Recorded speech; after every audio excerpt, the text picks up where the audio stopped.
సీరియల్లో సినిమాలో నటించాలనుకుంటున్నారా? అయితే వెంటనే మా యాక్టింగ్ స్కూల్లో జాయిన్ అవ్వండి.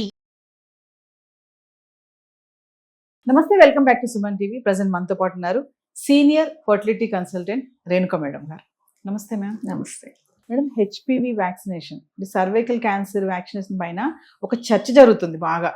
అంటే దాని మీద వచ్చినటువంటి ఆ న్యూస్ ఏదైతే ఉందో మరి ఎంతవరకు కరెక్ట్, చాలా మంది మీద డౌట్స్ కూడా ఉన్నాయి. మరి వ్యాక్సినేషన్ ఇవ్వాలా వద్దా మా అమ్మాయిలకి అని చెప్పేసి ఒకసారి మిమ్మల్ని అడిగితే. మనకి చాలా రకాల వ్యాక్సిన్స్ తెలుసు.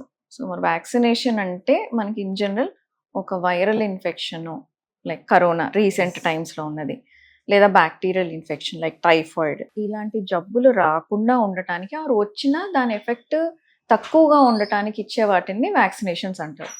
ఈ వ్యాక్సినేషన్స్ వల్ల అసలు కొన్ని డిసీజెస్ అనేవి ఇరాడికేట్ కూడా అయిపోయాయి.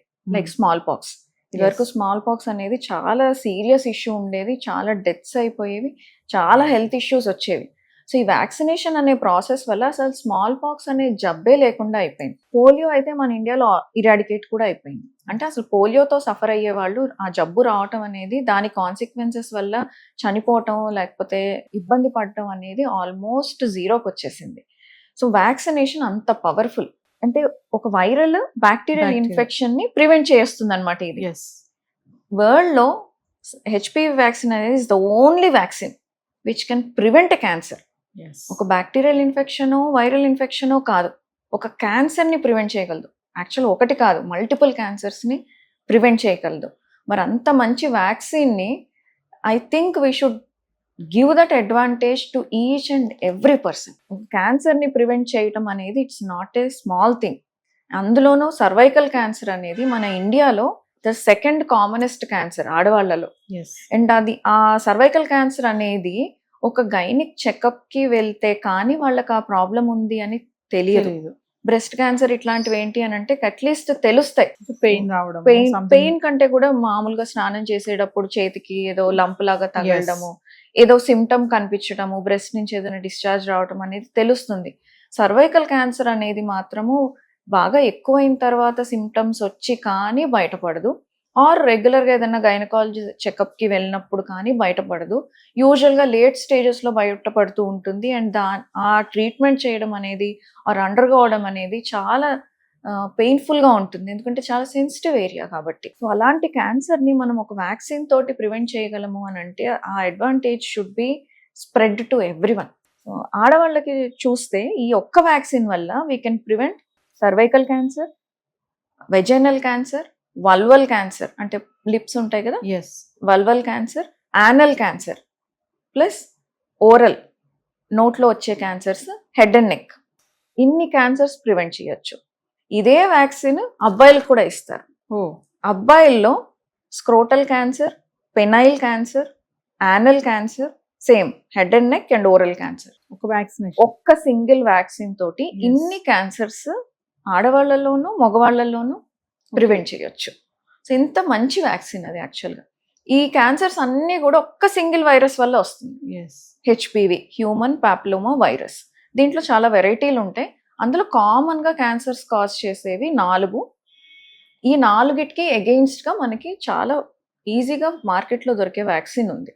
సో అది చేసుకుంటే చాలా మటుకు almost 85% we can prevent these cancers అనమాట. అంటే హెచ్పివి వ్యాక్సిన్ అనేది అబ్బాయిలకు కూడా వేయించాలా మేడం? యాక్చువల్గా వెస్టర్న్ కంట్రీస్ లో అమ్మాయిలకి అబ్బాయిలకి చేస్తారు. 12 to 13 years నుంచి యూరోపియన్ కంట్రీస్ లో అందరికి 12 to 13 years నుంచి అబ్బాయిలు అమ్మాయిలకి ఇద్దరికి ఇస్తారు. 2 doses, 6 months అపార్ట్ 2 doses ఇస్తారు. మనకి ఇప్పుడు ఇండియాలో ఇది ఇమ్యునైజేషన్ షెడ్యూల్లో ఇంక్లూడ్ చేశారు. రీసెంట్గా ఇంట్రడ్యూస్ చేశారు. 16 years కంటే తక్కువ ఉన్న వాళ్ళకైతే 2 doses సరిపోతాయి 6 months గ్యాప్లో. 16 years దాటిన వాళ్ళకి 3 doses, 0, 2 and 6 అనమాట. సో 3 doses తీసుకుంటే 45 years వరకు కూడా చేయించుకోవచ్చు. సో ఇది చాలా మంచి వ్యాక్సిన్. ఇది క్యాన్సర్తో పాటు ఇంకొన్ని కండిషన్స్ ఉంటాయి, జెనైటల్ వార్డ్స్ అని ఉంటాయి, వాటికి కూడా ట్రీట్మెంట్స్ చాలా కష్టం. ఈ వ్యాక్సిన్ తీసుకోవడం వల్ల ఆల్రెడీ వాళ్ళకి ఇన్ఫెక్షన్ ఉన్నా కూడా అవి ఏవైతే మార్పులు వచ్చాయో ఆ ఇన్ఫెక్షన్ వల్ల అవి కొంచెం రివర్స్ కూడా అవుతాయి. సో అడ్వాంటేజెస్ కూడా ఉన్నాయి. ఆల్రెడీ ఇన్ఫెక్ట్ అయిన వాళ్ళు వ్యాక్సిన్ తీసుకోకూడదని కూడా లేదు.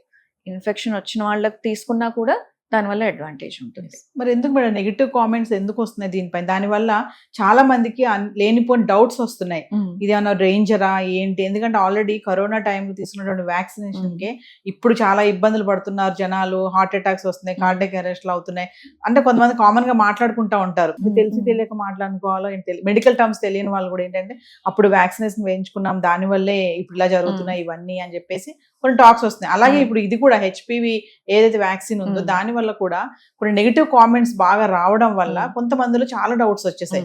అమ్మో ఇదేంటి, దీనివల్ల ఏమైనా ప్రమాదాలు ఉన్నాయా? అలాంటి వాళ్ళకి ఫైనల్ గా మీరు ఏం చెప్తారు? వ్యాక్సిన్ తీసుకున్నప్పుడు వచ్చే సైడ్ ఎఫెక్ట్స్, వ్యాక్సిన్ తీసుకుంటే వచ్చే బెనిఫిట్స్, ఈ రెండు కంపేర్ చేసుకున్నప్పుడు బెనిఫిట్ ఎక్కువ ఉంది సైడ్ ఎఫెక్ట్స్ కంటే అనుకున్నప్పుడు we should go head with the vaccine. Okay, మనకి సైడ్ ఎఫెక్ట్స్ ఏంటి? మహా అయితే కొంచెం 2-3 సైకిల్స్లో పీరియడ్స్ కాస్త డిస్టర్బ్ అవ్వటం, పెయిన్ రావటం, ఇంజెక్షన్ చేసే దగ్గర పెయిన్ రావటం, కొంచెం మనీ ఖర్చు అవ్వటం, ఇవి సైడ్ ఎఫెక్ట్స్. కానీ బెనిఫిట్స్ చూసుకుంటే క్యాన్సర్, ఒకవేళ క్యాన్సర్ అనే జబ్బు వస్తే ఎంత హెల్త్ పాడవుతుంది, ఎంత భయంకరమైన ట్రీట్మెంట్స్ తీసుకోవాలి, ఎంత ఖర్చు అవుతుంది.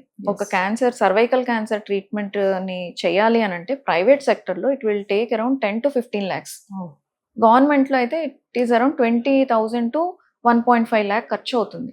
అండ్ సఫరింగ్ ఖర్చు పక్కన పెడితే ఎంత సఫరింగ్ ఉంటుంది, రేడియేషన్ అని, కీమోథెరపీ అని, ఇవన్నీ అండర్గో అవ్వాలి.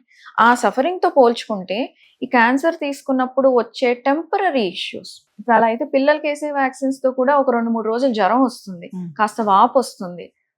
దానికోసం అని చెప్పి వ్యాక్సిన్స్ వేయటం మానేస్తున్నామా? లేదు కదా. సో అలాగే ఈ వ్యాక్సిన్ కూడా అంతే. అండ్ కోవిడ్ వ్యాక్సిన్ గురించి వస్తే అది ఓన్లీ కోవిడ్ వ్యాక్సిన్ వల్లనే కాదు, లైఫ్ స్టైల్ కూడా ఉంది. ఎవరైతే లైఫ్ స్టైల్ సరిగ్గా ఫాలో అవ్వకుండా ఉన్న వాళ్ళకి ఈ వ్యాక్సిన్ కానివ్వండి, ఇన్ఫెక్షన్ కానివ్వండి, అదే రకంగా సివియర్గా వాళ్ళకి సిమ్టమ్స్ వచ్చాయి. సో లైఫ్ స్టైల్ కరెక్ట్గా పెట్టుకుంటే ఇలాంటి వ్యాక్సిన్స్ తీసుకున్నా పెద్ద ఇబ్బంది ఉండదు. లైఫ్ స్టైల్ సరిగ్గా లేకపోతే వ్యాక్సిన్స్ తీసుకున్నా మన హెల్త్ ఏం బాగోదు. ఫైనల్లీ ఒకసారి మళ్ళీ హెచ్పివి వ్యాక్సిన్ ఏ ఏజ్ వాళ్ళు తీసుకోవాలి, ఎప్పటి వరకు? అంటే ఇప్పుడు మనకి ఇండియాలో అయితే 9 years అమ్మాయిల దగ్గర నుంచి 45 years వరకు తీసుకోవచ్చు. ఓకే. సో మ్యారేజ్కి ముందు తీసుకుంటే బెస్ట్. మ్యారేజ్ అని కాదు, ఫస్ట్ సెక్షువల్ ఇంటర్ కోర్స్కి ముందు తీసుకుంటే చాలా బాగా పనిచేస్తుంది. దాని తర్వాత కంటే తీసుకున్న అప్పుడు కూడా ఎఫెక్టివ్గానే ఉంటుంది, కానీ ఇప్పుడు ముందే తీసుకున్నప్పుడు ఉన్నంత ఎఫెక్టివ్నెస్ అప్పుడు ఉండకపోవచ్చు. Thank you.